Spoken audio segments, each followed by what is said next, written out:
Ummul Mukminin Aisyah radhiyallahu anha menceritakan, yarhamullahu nisa'al muhajiratil uwal lamma anzalallahu wal yadribna bi khumurihinna ala juyubihinna syaqaqna murutahunna fakhtamarna biha. Semoga Allah merahmati wanita-wanita sahabat muhajirin yang pertama. Ketika turun ayat ini, An-Nur ayat ke-31 yang berbunyi wal yadribna bi khumurihinna ala juyubihinna. Hendaklah para wanita menutupkan kain kerudung mereka sampai ke dada-dada mereka. Kata Aisyah radhiyallahu anha, mereka langsung menggunting-gunting kain atau sarung-sarung mereka, lalu mereka berikhtimar dengannya. Al-Hafidh Ibnu Hajar Al-Asqalani Asy-Syafi'i rahimahullah berkata dalam Fathul Bari, fakhtamarna biha ay ghattayna wujuhahunna. Maka mereka melakukan ikhtimar. Apa makna ikhtimar? Mereka menutup wajah-wajah mereka. Dan masih banyak dalil lagi dari Al-Quran dan Sunnah Nabi SAW. Dan jemaah sekalian, ulama 4 mazhab bersepakat bahwa wanita menutup wajah atau bercadar itu disyariatkan. Dan mereka sepakat wajib bagi wanita untuk menggunakan cadar. Di dalam 2 keadaan. Yang pertama, ketika ada kekhawatiran munculnya fitnah. Seperti misalkan wanitanya semua orang bilang cantik. Atau di masyarakat yang lemah iman. Keadaan yang kedua, dalam kondisi ada laki-laki yang dikhawatirkan melihat mereka dengan syahwat. Ini 2 kondisi, ulama Islam termasuk ulama fikih 4 mazhab sepakat harus menggunakan cadar. Lalu kemudian mereka berbeda pendapat ketika tidak dikhawatirkan fitnah dan syahwat ini. Dalam 2 pendapat, sebagian mengharamkan, sebagian tidak mengharamkan. Dan yang tidak mengharamkan ini pun terbagi 2 lagi, yang memakruhkan dan yang tidak memakruhkan. Dan juga mereka sepakat dalam 2 kondisi dibolehkan untuk melepas cadar. Pertama, dalam kondisi darurat seperti untuk pengobatan. Yang kedua,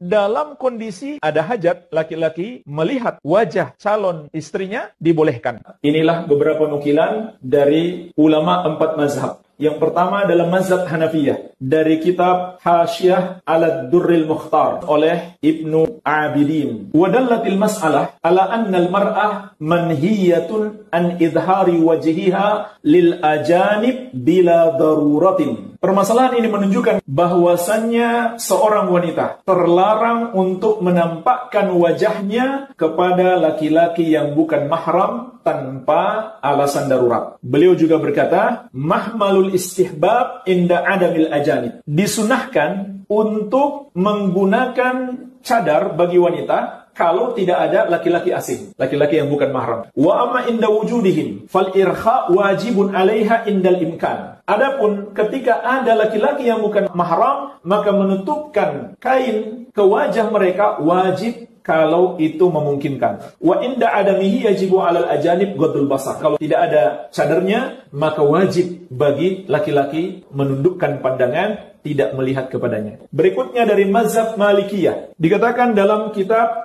Hasyiah Ad-Dasuki tentang ucapan penulis ghairul wajhi wal kaffain. Wanita itu aurat selain wajah dan 2 tangannya. Apa artinya? Ay wa ammahuma fa ghairu auratin. Keduanya bukan aurat. Yajuzun nazar ilaihima. Boleh melihat kepada 2 anggota tubuh ini. Wala farqa baina dhahiril kaffain wa batinihima. Dan tidak ada bedanya apakah telapak tangan atau punggungnya. Bisyartin alla yukhfa bin nadhr lidzalika fitnah. Dengan syarat tidak dikhawatirkan munculnya fitnah dari melihat 2 anggota tubuh wanita tersebut. Wa ayyakuna an-nadhr bighairi qasdi ladzatin wa illa huriman nadhar lahuma. Dan juga maksud orang melihat bukan untuk memuaskan syahwatnya. Kalau maksudnya untuk itu, maka haram. Yang ketiga, mazhab Syafi'iyah. Imam Nawawi berkata dalam Rawdatul Talibin, nadhrur rajul ilal mar'ah fayuharramu nadhruhu ila auratiha mutlaqan wa ila wajhiha wa kaffaiha in khafa fitnatan. Seorang laki-laki melihat kepada wanita yang bukan mahramnya, maka haram melihat auratnya secara mutlak. Dan juga melihat kepada wajah dan 2 tangannya haram apabila dikhawatirkan munculnya fitnah, godaan antara mereka. Wa in lam yakhaf fawajhani qala aktsarul ashab la siyama al-mutaqaddimun la yuharram lakin yukrah watsani yuharram. Kalau dia tidak khawatir munculnya fitnah, maka ada 2 pendapat dalam mazhab Syafi'i. Kata beliau, kebanyakan ulama, terutama ulama terdahulu, mengatakan tidak haram tapi makruh. Jadi bukan boleh tapi makruh. Pendapat kedua tetap haram. Dan Imam Nawawi dalam Minhajul Talibin menguatkan pendapat yang kedua, bahwa hukumnya haram. Yang terakhir,